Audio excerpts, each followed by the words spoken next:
Welcome to the JAMODI podcast. We are all surrounded by amazing coaches and leaders. So let's get an inside look at not just what they do, but how they do what they do. After all, becoming the best versions of ourselves is JAMODI, just a matter of doing it. One thing I don't feel like I'm very good at, and when I was talking with Tyler Costin and he was going into some analytics and some depth, and some coaches do they do ask me about shooting and some things, and a lot of times they'll ask me, what's your team's shooting percentage? And there's a large part of me, I don't care. I don't care about percentage. The more you take, the more you make. I'm more of a Grinnell, Coach Arsenault, Loyola Marymount, West Heady, and then that. But I do believe analytics play a big part in our game today.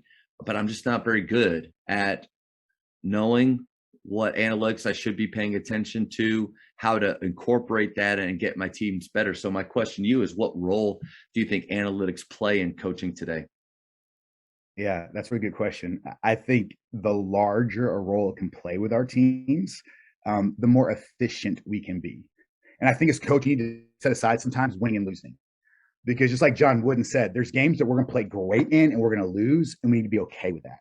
And there's games we're going to play terrible in, we're going to win, and we shouldn't be okay with that. You know, our standard of who we are, how we show up. And so I think that, again, talk about efficiency. You know, how do teams win? Well, they're more efficient on offense, or maybe they're more efficient on defense, however you want to look at two sides of the same coin, Sure.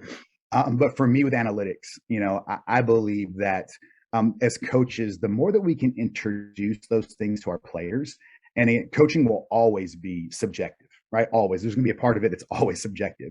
But we can incorporate some objectivity when we use analytics. One thing that I know you and I do similarly, but probably a little bit different, is how we determine who has the freedom to be a, different terms. I think most coaches a green light shooter. Green light right? shooter. That shooter that, hey, even if you're 0 for 5 from the 3-point line, but you catch it, you're open, you're uncontested, like let that sucker fly. And so for us, that was one way that we used some analytics. We, again, as simple as a Google sheet or a whiteboard in the gym, where after any one of our like shooting tests or drills that we would do, we would just track and we would measure. And so then we would begin to set a standard of, hey, you know, I want Matt to shoot in games because he earned it. Not because I like Matt more than I like Joe or than I like Tim, or Matt's parents give more money to the Booster Club than Freddie's parents do. And that, I mean, that's analytic there, right? Like we're using numbers to make decisions. I think sometimes coaches feel like analytics is like this like overwhelming word or concept. No, we're just using numbers to inform our decision making. For any coach that has Huddle, right? Like we've learned, there's so many free analytics within what we pay for Huddle. Even just making this simple thing. I tell coach all the time, who are feeling overwhelmed, like, look, one thing you can do to make yourself so much better as a coach, your team so much better, is focus on EFG instead of FG. So instead of the old school field goal percentage, just look at the effective field goal percentage. It's not that hard to calculate. Google it, a little calculator will pop up, but also Huddle does it for us automatically. Yeah. And so then we just begin to train our players when they go to the stat sheet for a game or for the season, look at EFG. Because all that does, coaches, if you're unfamiliar, is it just values the 3-point shot. If a 3 goes in, it's valued 1.5 times as much as a 2-point shot, because in the game, that's how much it's worth, 1.5 times as much. And so then our players began to see that, hey, we can be really efficient in many different ways. And so like, I think that thing, Matt, is, again, analytics can feel like overwhelming to a lot of coaches who aren't familiar with it, or maybe a little more advanced in their career. For me, I'm like an under average athlete. And so the only way I was ever successful in basketball is I had to figure out how to be the most efficient player I could be. And so I think that's one thing, like, got this fire lit inside of me to preach the gospel of analytics, so to speak, to help other coaches see that, hey, we might be able to find a couple ways to be a little more efficient and eliminate shots during a certain game, and just really trying to help use analytics to shoot the best shots more often and to stop shooting the worst shots our take. If we can do that, we're being successful. I think we mentioned earlier about role identification and how important that is. I think analytics can play a big role in that as well, because I say that I'm not good at using analytics, and maybe the in-game stats breaking those down. And we don't necessarily go through those with our team. This was our EFG. This is how many turnovers. This was our points per possession.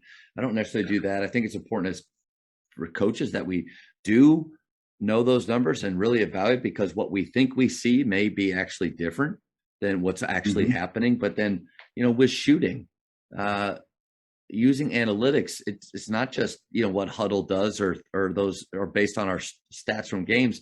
But if you do want to have more shooting in your program, that means you're going to have more guys taking shots in games. But you always, I don't care what style, you want your better players taking majority of the shots most of the time. And shooting games where you are charting, either writing down scores or at least huddling up and out loud saying what scores are across the board, that's role identification. If I, in green, yellow, red shooting, am consistently at 32, but this guy right next to me is consistently 60 or above, that's role identification. If I'm kind of open, coach is screaming me to one more, well, it's to him. That makes a lot of sense, because I know from what I've heard that he's a better shooter and that he can, besides just in-game percentage, because sometimes your best shooters will have a 2 for 20 night. Does that mean that they shouldn't be shooting anymore? Heck no, because it's not about that night. It's about what they've done over a long period of time. So analytics spread more out and used in practice, not just from what that last game did. Absolutely. Sure. I love it. Matt, you made a great point on there about just the fact that it might not always be things we talk about with the players. Like one thing that I stumbled onto that works well for us as a team, as a program, I actually came up with, it was either 2 or 3 pages. It was not very long, but it was again, at Cassidy High School, the last school I coached at, it was our Cassidy basketball dictionary. And so what I did was the 10 or 12, maybe it was 14 stats that I valued as a coach, that our coaching staff talked behind closed doors. We actually defined those for the players and parents in our program. And they all had access to that document on Google Drive. And so even if we talk about it every single day, they knew what we valued the most. And like I laughed earlier, Matt, when you said people ask about your shooting percentage, and you're like, I don't know, the more you take, the more you make. But I know you know as well as I do that the 3-point shot on offense, statistically speaking, you're going to get a higher percentage of your offensive rebounds. And so that's where we went away from tracking total rebounds to rebound percentages. How often are we getting the offensive board on a missed shot? I mean, we knew from a numbers game and tracking over time that if we could get 40% or more of our misses as offensive rebounds, we were going to win more games than we were going to lose, right? Tons of factors play in. I'm not saying that's the only one, but we just knew that. So for a quote big on our team who might not shoot as much as his teammates, well, there's role identification. Like, dude, your teammates are missing 65% of their threes right now. Like, we're not a great shooting team. We're in that 30 to 35% range early in the season, maybe. Hey, dude, think the free layups you get. Like, go crash the glass, get an offensive rebound, put it back in. And in fact, like we would find typically our, again, I don't the traditional system, our numbering system is different. Our 5 just meant you need to get down the floor before everybody else. You might be 5'11", you might be 6'4", whatever. But we found our 5s were typically averaging a double-double, and it was offensive rebounds and putbacks. And so, hey, man, what a great role identification is that. You might not be the first shooter on a possession, but you're going to finish the possession. You're going to end up and get it done. And actually, I had a question for you as you were talking. You talked about your I don't get many questions back at me, so Matt. I got to know. It's been months since we had this conversation. I totally agree when you said, hey, if I'm the 32 guy, coach is yelling one more, and I still want to let it fly, but I'm hearing one more, the guy who's maybe averaging 60 in our drill. How do you handle it? Because this is something I've really, really struggled with. Let's say you're the 60 guy, I'm the 32 guy. But like you said, maybe the 60 guy is 2 for 11 and our 32 guy is 4 for 5, right? So like he's feeling himself in that game, has a little like Jamal Crawford, Austin Rivers, heating up, irrational confidence. We still want, right? We probably still want that one more, especially contested versus feel the question. How do you handle as a coach, right? Like if I come back over you on the sideline and say, coach, like I get it, he's a better shooter most of the time, but like I'm feeling it tonight and he's off. Yeah. How would you handle that? So the great thing, I think it's smart that a lot of coaches don't ask me questions when I went during the podcast process, because you don't have another hour or two to talk, especially about shooting. Somebody asked me a defensive question. It'll be pretty quick. But first, I think if you're dealing with that, having to answer that question for the first time in that moment, you've already messed up. I think the answer to that question with that player or handling it, the groundwork should have been done months and months ago. Because I actually had a talk with a coach yesterday. He wanted to talk shooting, and I always start the talk with shot selection, and it's probably not where coaches think it's going to go. What drills, what form, what this or that. No. Shot selection. So if my players need to know what is an open shot for them, because that, and PGC helped me with that. So the exact same scale that I'm talking about. But if you're just talking about, guys, we need to take good shots, if you haven't established what that is, you have 5 different human beings thinking differently about what a good shot is, you're going to fail. But let's just pretend that the guy that hits 32 is open in a game, and what we would call it a good shot. So it's a wide open shot within his range. But another player to the left of him in our spacing, in our scheme, is also open, but his shooting percentage or the amount he makes is higher. If the 32 guy shoots it, here's what I'm going to say: nothing. If he makes it, we're going to hype it up and we're going to celebrate. If he decides not to shoot it and he one-mores it, I'm probably going to hype that up and celebrate that even more, as if when he shot it and made it himself.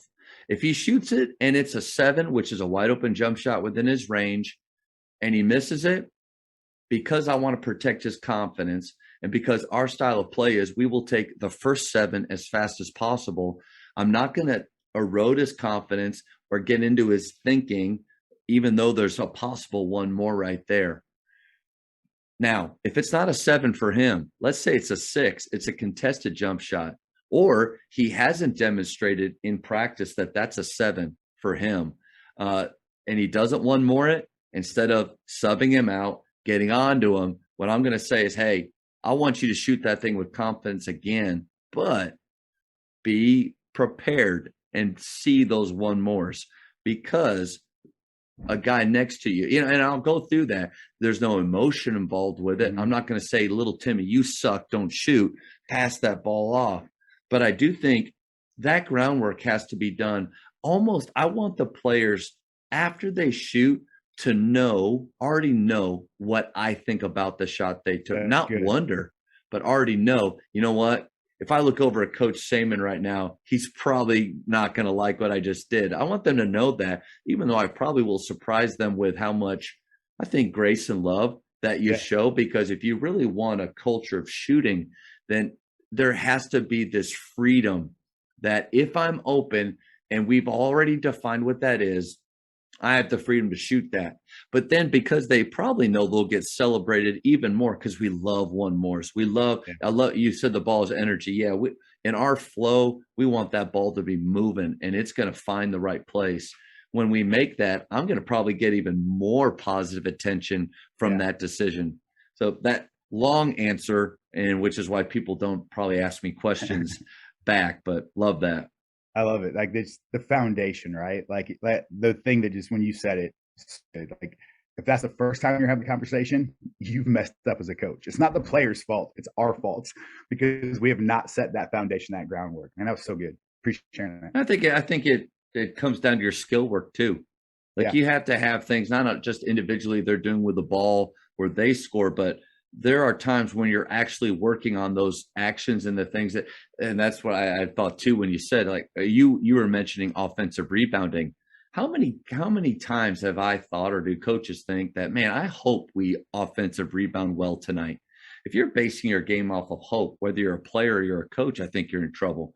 So I think we will see what we expect. And if we're expecting them to crash the boards, we'll see that happening. if we're not telling them they're doing that, or telling them, or we're not showing them film where, hey guys, this is a 3 from one of our best shooters, there's nobody in the paint. I mean, I love your confidence that you have in him, that you just know it's going in, but you're not going to get offensive rebounds if you're not crashing and you're not seeing it. I think we have to let them know what we're expecting. Thank you for checking out today's episode. Please take a moment to subscribe to this podcast, share it with your fellow coaches, and find us on social media for what's coming up next on the JAMODI podcast. It's just a matter of doing it.